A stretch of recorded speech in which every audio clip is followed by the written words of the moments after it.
Primo Levi was a Jewish man who survived Auschwitz and wrote extensively about the Holocaust.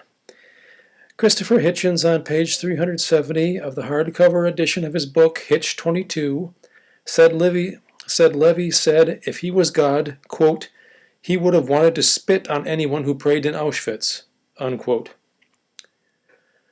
Hitchens was lying. That is not what Levi said.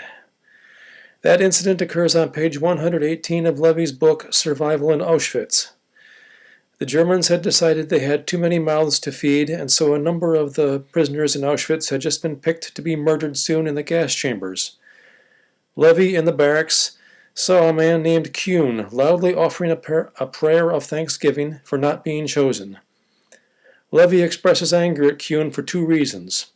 First, Levi asks, can Kuhn fail to realize that next time it will be his turn?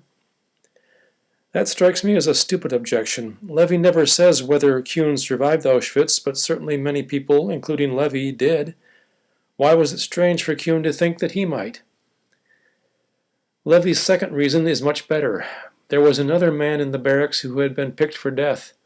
He was lying in his bunk, awake, thinking who knows what, and overhearing Kuhn.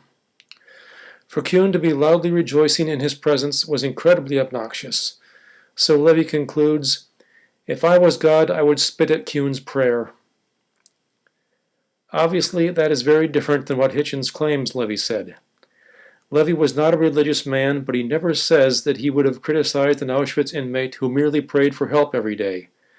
In fact, Levi says on page 146 of his book, The Drowned and the Saved, that religious prisoners were more likely than others to survive Auschwitz, because their faith made them less likely to fall into despair.